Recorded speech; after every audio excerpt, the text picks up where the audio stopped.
రావు గారు, భగవంతుడంటే సృష్టి స్థితి లయలు చేసేవాడని కదా మొదట్లో నిర్వచించావు. మరి ఈ నిర్వచనం ఏంటి?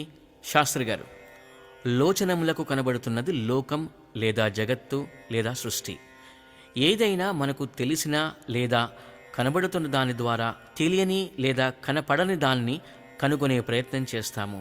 అలాగే జగత్తు కనబడుతున్నది కాబట్టి జగత్తును దృష్టిలో ఉంచుకొని చేసిన నిర్వచనం ఇది జగత్ సాపేక్ష నిర్వచనం. జగత్తున్నది కాబట్టి భగవంతుడు ఉన్నాడనే అర్థం వస్తున్నది, పరమార్థ నిర్వచనం కాదు. పరమార్థం అంటే ఇతరములను ఉపేక్షించనిది, absolute or not relative to any other object. దేశకాల వస్తు వ్యక్తి గుణ జగత్సాపేక్షం కాని నిర్వచనం మనకు కావాలి. అంటే సార్వజనీనమైన మానవులన్న వారందరికీ వర్తించే విధంగా, ఎవరు కాదనలేని విధంగా ఉండాలి. బ్రహ్మమును ఇలా నిర్వచించి మనకు తెలిసిన కనిపించే శరీరము, దాని లోపలి శక్తులైన ప్రాణములు, కన్నులు, చెవులు, మనస్సు, వాక్కుల ద్వారా కనిపించని బ్రహ్మమును కనుగొనవలనని తన కుమారుడైన భృగువుకు బోధించి, కనిపించే లక్షణాలతో ఉన్న జగత్తుకు సంబంధించిన సృష్టి స్థితి లయములు చేసేవాడు బ్రహ్మమనే నిర్వచనం ఇచ్చాడు వరుణదేవుడు. మనకు కనిపిస్తూ శరీర అంతర్గత అనుభవంలో ఉన్న పంచకోశ శక్తులు బాహ్యానుభవంలో ఉన్న జగత్తులోని శక్తుల కంటే వేరేనేదై, ఈ శక్తులకు కారణమైనదై, వీటన్నిటినీ తనదైన బృహచ్చక్తితో పనిచేయించే ఒక కేంద్ర శక్తి మన శరీరంలోనే హృదయస్థానంలో ఉందని తెలుస్తుంది. దాన్ని ఆత్మ అని, బ్రహ్మమని తపస్సు ద్వారా తెలుసుకోవచ్చని వరుణుని వచనాల సారాంశం. ఇది ఒక సూచన మాత్రమే.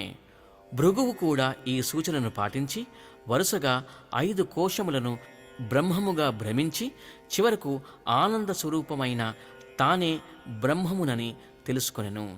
దీన్ని మనము బ్రహ్మము యొక్క స్వరూప లక్షణం అంటాము.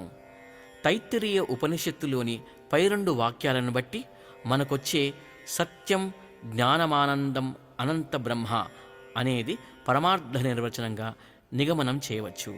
ఈ సాధన వ్యవహారమంతా మానవుని శరీరంలోని కేంద్ర శక్తి అయిన ఆత్మ, బ్రహ్మమునకు అంగభూతములైన ఇతర దేవతల శక్తులైన శరీరము, ప్రాణములు, మనస్సు మొదలగు వాని ద్వారా మాత్రమే జరుగగలదని కూడా బోధించాడు. దీన్ని మనం తటస్థ లక్షణం అన్నాము. తైత్తిరీయ ఉపనిషత్తు మొదట్లోనే సత్యం జ్ఞానమనంతం బ్రహ్మ అని పరమార్థ నిర్వచనం ఇచ్చి ఉన్నది. సైన్స్ ప్రకారంగా కూడా 14 బిలియన్ సంవత్సరాల క్రితం జగత్తు పుట్టింది. ఇంకో 14 బిలియన్ సంవత్సరాల తర్వాత కనపడకుండా పోతుంది.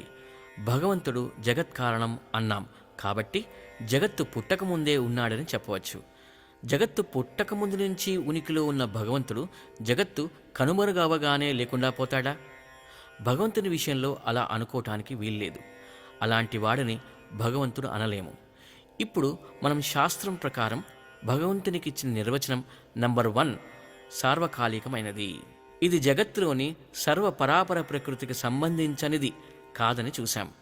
దీన్ని భగవంతుని స్వరూప లక్షణం అంటాము. జగత్తు ఉనికికి సంబంధించినది కాదు. బ్రహ్మమునకు ఉపాధి అయిన జగత్తున్నా లేకపోయినా ఈ నిర్వచనం వర్తిస్తుంది. జగత్తు అందులోని జడ చైతన్య పదార్థాలకు సంబంధించిన పుట్టుక, మరణం, ఇతర 4 మార్పులు లేని ఒక స్థిరస్థితి ఇది.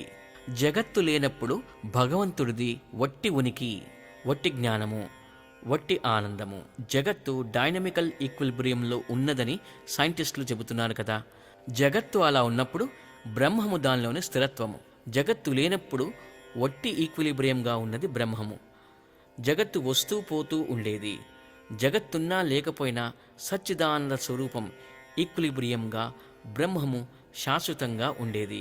ఇంకో ముఖ్య విషయం ఏమిటంటే సచ్చిదానందాలు లేక జ్ఞానం నిరాకార వస్తువులు.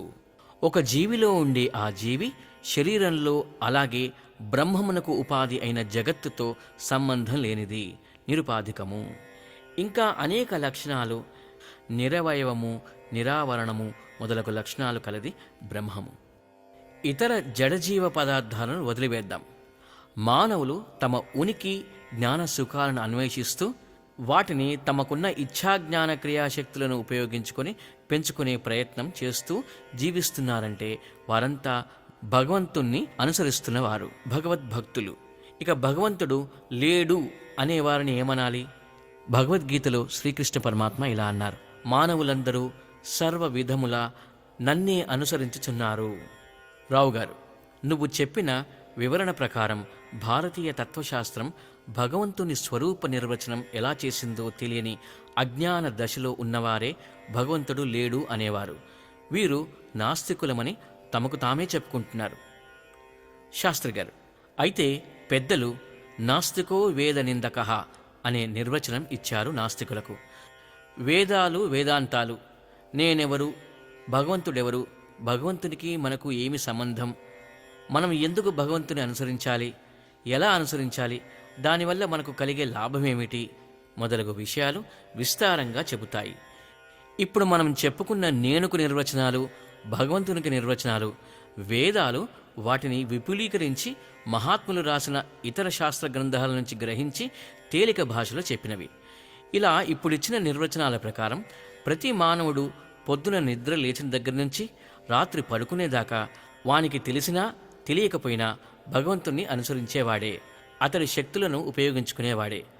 రాత్రి నిద్రకు ఉపక్రమించటం కూడా విశ్రాంతిని, సుఖాన్ని కోరటం వల్లే కదా. ఇలా భగవంతుడినే అనుసరిస్తూ వేద సమ్మతమైన పనినే చేస్తూ భగవంతుని గాని వేదాలను గాని నిందించేవాడిని నీవేమంటావు మరి?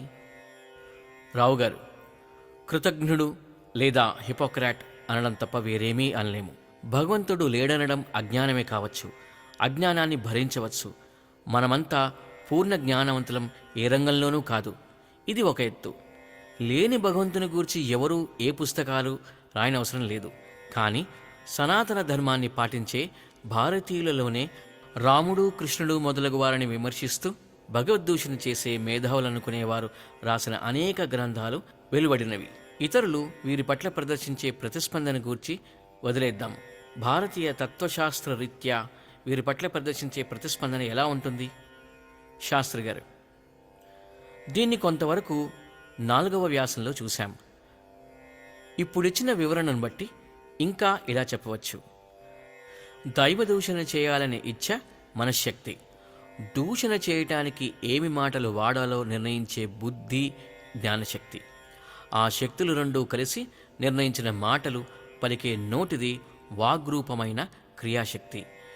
ఇవన్నీ తనలోనే ఉన్న భగవంతుని శక్తులు అని తెలియని అవివేకి మాత్రమే దైవదూషణకు పాల్పడగలడు.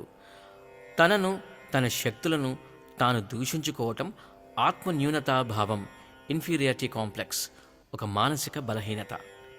బ్రతికియుండిన సుఖముల బడయవచ్చు అనే నానుడిని మరచి ఇప్పుడు నాకేమి సుఖం లేదు, ఇంకే సుఖం భవిష్యత్తులో వచ్చే అవకాశం లేదు, నా ఉనికికి నేనే చరమగీతం పాడతాను, ఏ విధంగా ప్రాణం తీసుకుంటే సుఖంగా ఉంటుంది, చావుకు కూడా సుఖం, జ్ఞానం కావాలి. ఇలా ఆలోచనలు చేసేవాడు భగవంతుని దిశగా కాక వ్యతిరేక దిశలో ప్రయాణించే ప్రయత్నం చేసేవాడు. బుద్ధికున్న విచక్షణా జ్ఞానాన్ని కోల్పోయినవాడు. భగవత్ శక్తులను దుర్వినియోగం చేసేవాడు. ఇలాంటి వారంతా డిప్రెషన్కు లోనైన మానసిక రోగులు. వీరికి నిపుణులైన సైకియాట్రిస్టులు, డాక్టర్ల పర్యవేక్షణలో చికిత్స చేయించవలసిన అవసరం ఉంటుంది. భారతీయ తత్వశాస్త్ర పరిధిలో దైవదూషణ నేరంగా పరిగణించి శిక్షించే సాంప్రదాయం లేదు.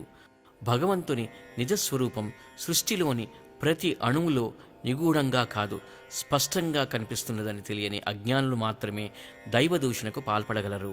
పైన ఇచ్చిన భగవంతుని నిర్వచన పర్యవసానంగా తమ ఉనికి, సుఖాల కోసం లేదా వేరే స్వార్థ ప్రయోజనాల కోసం తమను గాని తమకంటే ఇతరమైన జీవ జడ పర్యావరణాదుల ఉనికి సుఖాలకు అవరోధం కానీ హాని కలిగించే పనులు ఎవరు చేస్తారో వారే నిజమైన దైవదూషణ చేస్తున్నవారు.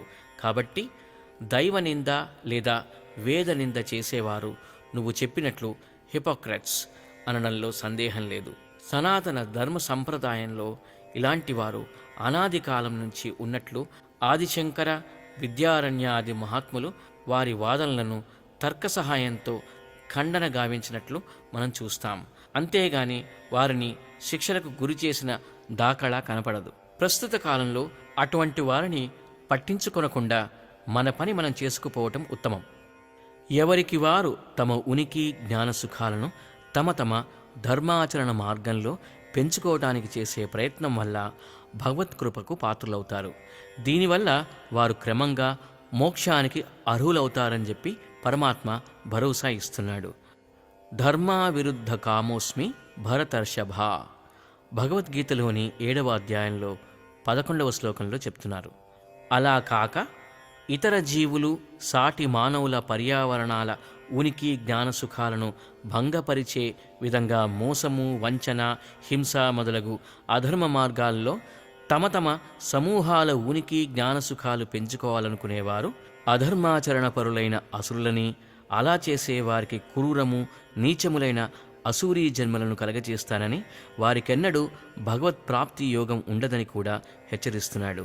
లోకంలో అలాంటి వారి ప్రవర్తన ఎలా ఉంటుందో వివరంగా 16వ అధ్యాయంలో 7 నుంచి 18 శ్లోకాల్లో కలదు.